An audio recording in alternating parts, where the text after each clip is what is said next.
All right, this is our favorite stripper, ex-stripper Vixen. She's gonna tell us how to command a room.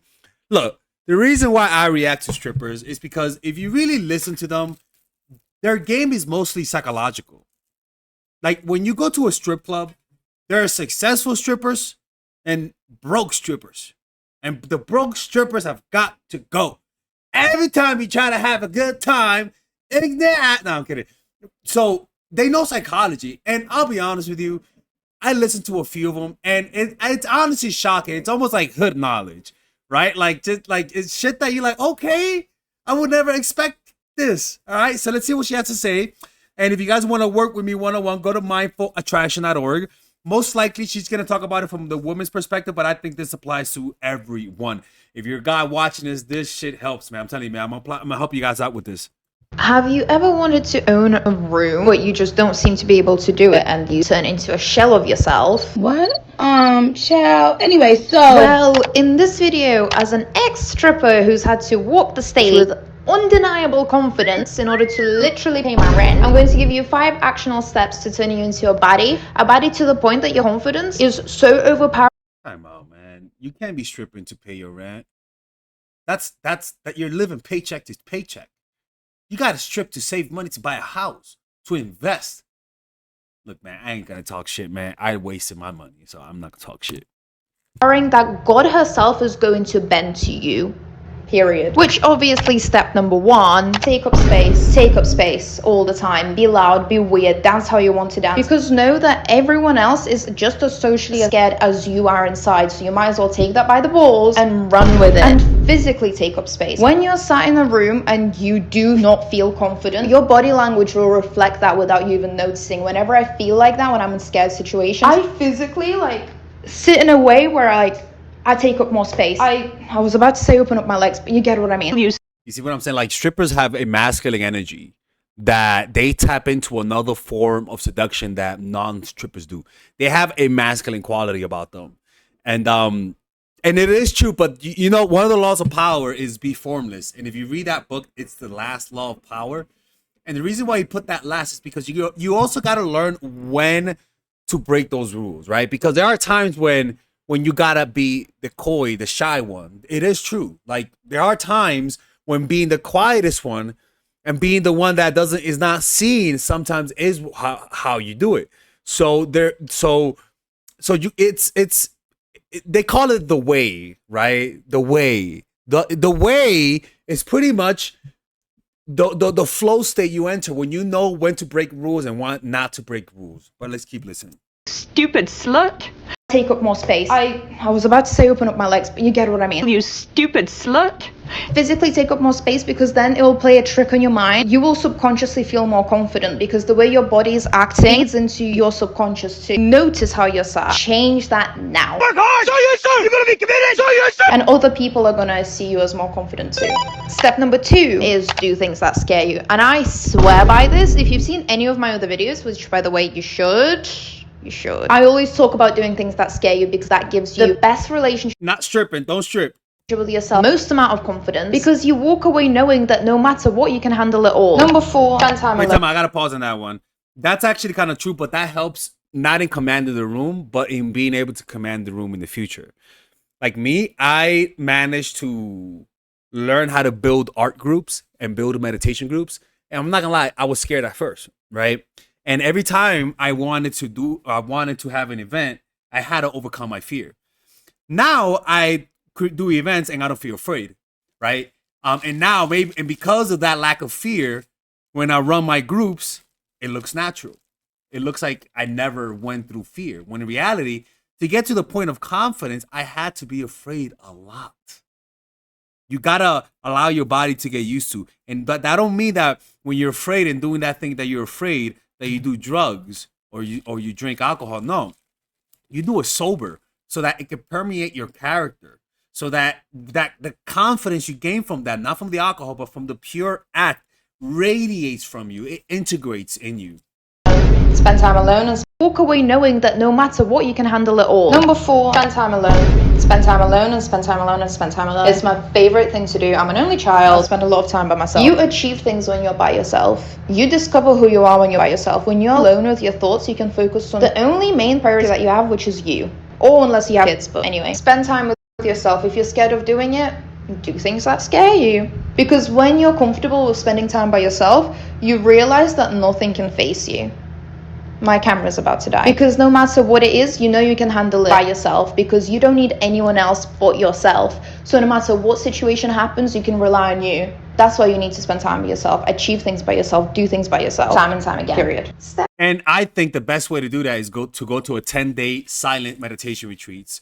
You guys, look, you're going to see the website. It's called dharma.org, or look for Vipassana. It's free. It'll teach you how to be alone, and it'll teach you that. And my love, Vixen, Katya, if you're watching this, go check out one of those meditation retreats. I think you're going to like it. Number, I want to say 3. Don't bend to no one. Have the audacity, more audacity that men have. If you think you have an audacity and you're doing things with audacity, do more. Because if you're scared about offending someone, I know in your heart you mean well. I know for a fact, I hope that you mean well. So you're not going to do anything bad. And also trust someone else to take care of their own feelings and not to take things personally. For example, what I mean is, at one point whilst I was traveling, there was a boy who was trying to pull me. He was American, and Americans have very different banter to us. It doesn't cross, I don't get it. And he was cute, whatever, you know, gym bro, all of that, my type. Like, you know, when you've kind of like leaned in, and I'm still singing him out, but he's like leaned in, and I'm like, should I go for it, should I not? And then he does the thing that completely ruins it for me. He goes, oh my god, you're just so cute, you look adorable right now. That gave me such an ick. So I did what my feelings were telling me, because you could also read it in my face, probably. So I looked him in the eye and I said, you're literally giving me an ick right now, and walked out. Do things with so much audacity, because when I walked out and I prioritized my feelings over his, because I trusted him to take care of his feelings and not take it personally. Because at the end of the day, that might work on another girl, it's not going to work on me. There is no harm in that, no beef, it's fine. So walk out, bend to no one, listen to your feelings, and give yourself permission to do that. Sprinkle, sprinkle. Every and each time. There's a chapter that's called Enter Action with Boldness. Yeah, it's 28th law. Let's read it. Because that's pretty much what she's talking about. I hope this plays it, right? Let's put it right here. Law 28. Enter action with boldness. Judgment. If you are unsure of a course of action, do not attempt it. Your doubts and hesitations will infect your execution. Timidity is dangerous. Better to enter with boldness. Any mistakes you commit through audacity are easily corrected with more audacity. Everyone admires the bold. No one honors the timid. That's exactly what she was talking. Oh. Boldness and hesitation. Oh. A brief psychological comparison. Boldness and hesitation elicit very different psychological... I'm going to pause it quickly so that I could not get demonetized, but this is from the 48 Laws of Power. ...responses and their targets. Hesitation puts obstacles in your path. Boldness eliminates them. Once you understand this, you will find it essential to overcome your natural timidity and practice the art of audacity. The following are among the most pronounced psychological effects of boldness and timidity. Yeah, well, we could go into that in the Robert Greene Book Club. If you guys want to become that book club where we talk about this and how to apply it in your life, you guys can click on the description down below where it says join the book club. And there for $5 a month, you get access to content about how to apply the laws of power into your life. Let's continue listening to our ex-stripper. The first time you do it, you're going to walk away and you're going to be like, oh my god, I feel so cool. I'm so confident. I'm so cool. Look at me. Look at my audacity. And do it again. You'll become addicted to it, I promise. Yeah, that's true. Number 5, don't be nice. Don't be nice. I don't care. Don't be nice. If you sense that someone is being off, stand up for yourself. Like, full on. Rip people to shreds. If they need to be read, read them. Reading is what? Because then they're going to be scared. They're going to be so scared to say anything about you again. And sometimes you need to stand up to Ollie just so that they respect you. Because people will do that. They'll test your limits just to see what they can get away with. Unfortunately, that's the sad reality. I know you don't do it, but there is people out there that do. I was once working in Blackpool in a strip club, and it had some scatty people there. Talking of stripper etiquette, there are certain rules that you need to follow. For example, you don't come up to a customer that a girl is speaking to, because you're not supposed to steal customers. Yeah, that makes the sense. one and only rule that you need to know when stripping. There was this one customer that she was talking to. She was talking to him. I didn't approach him, not once. She walked off and I gave it 5 minutes. She walked off, I didn't see her return. And the guy's like looking at me and he's like, oh, come over. I'm like, okay, I'll come over. I start chatting to him. I gotta dance. Whatever, cute. She comes up to me later and she's like, I went out for a ciggy. You shouldn't have approached him. And she's like in front of everyone, in front of my colleagues that I just met that night. She's like, you shouldn't have done that. You shouldn't have done this. And I was like, hold on. Who the fuck are you to talk to me like that? I didn't do anything wrong. He asked me over, so shut up and sit down, because I know I haven't done anything wrong. If you wanted to take him for a dance, you shouldn't have gone out for a ciggy, should you? I told her straight, and that was that. I was shaking in that moment because I just started working in that club. Obviously, it's petrifying. But I set the tone straight that I'm not going to be messed around with. And what happens 2 hours later? She apologizes. She comes up to me, hugging me like, oh, let's take a shot together. Oh, you showed me who's boss. I rate that. I rate that from you. You're so cool, whatever. You put me in my place. Fair play to you, girl. Fair play to you. Let's have a shot.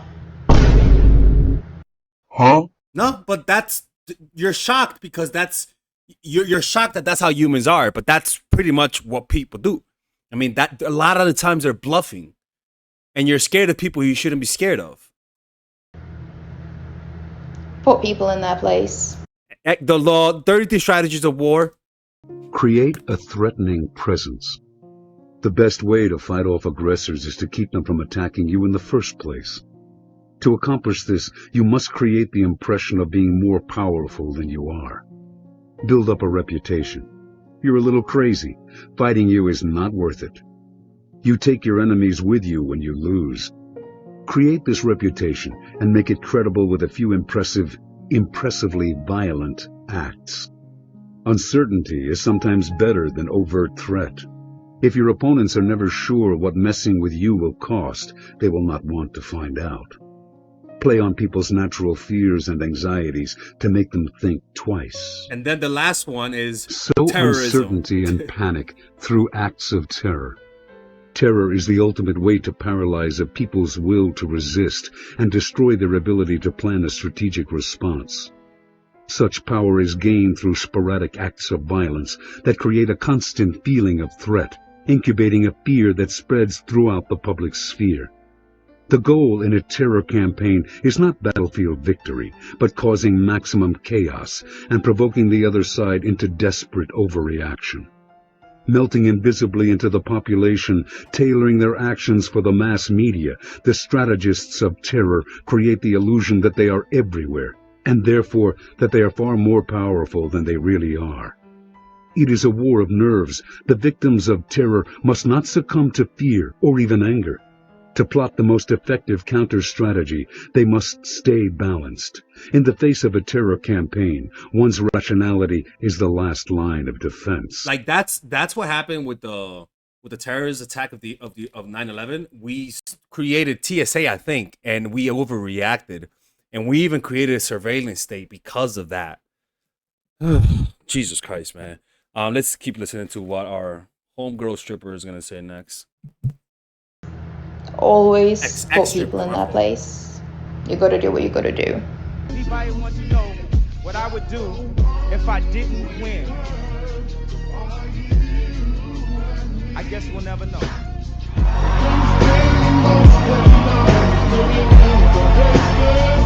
I think actually I'm gonna stop it here because my camera's about to die and we're already almost 10 minutes in. I hope you enjoyed this video.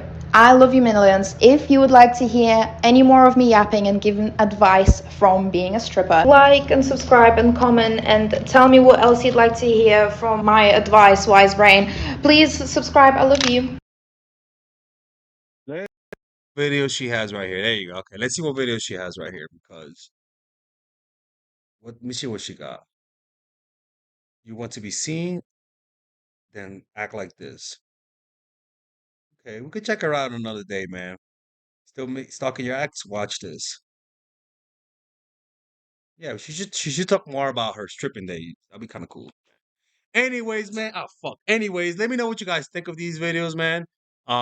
Take care, man. Do you give off Terminator vibes because you're so masculine? Or do you give off nice girl, creepy, and needy vibes because you're just too feminine? The problem is that both sides suffer greatly in their business life, relationships life, and friendships with family and friends. And if you don't know how to fix that, you will repeat the same pattern your whole life and never escape. Well, guess what? I have a course for you, and it's called The Feminine Woman.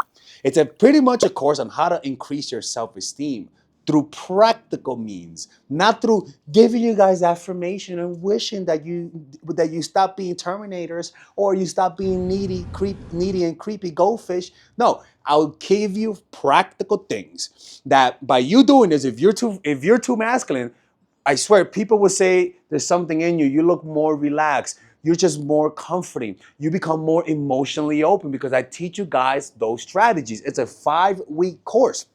If you're too masculine, you are successful in life, you are successful in business, but you struggle with connecting. And so that course will give you practical things that if you're Terminator, you'll come out human, people. Like you'll just give off a more relaxed vibe. It's what I did in my life to heal me from my toxic masculinity. It's a 5-week course, and in that I teach you guys how to let go of the past. I teach you guys how to use your feminine energy to influence without being too sexual, which might sabotage you. I'll teach you guys how to use the masculine to be assertive without scaring people off because sometimes it could be too much.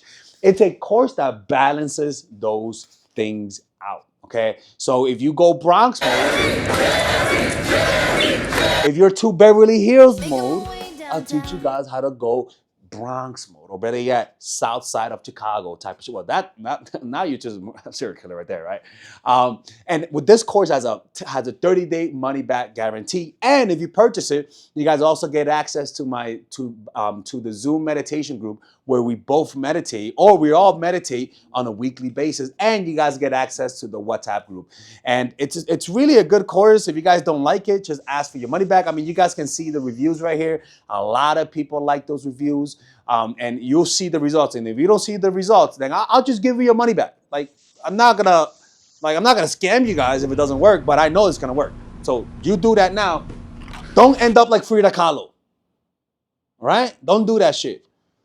Y'all just think you guys can break my rules and tell people you watch my channel. You can't do that. Okay? So purchase that right now. It's a lifetime. You get lifetime access to that course, and I'll see you guys inside. Take care. Let's continue with the video.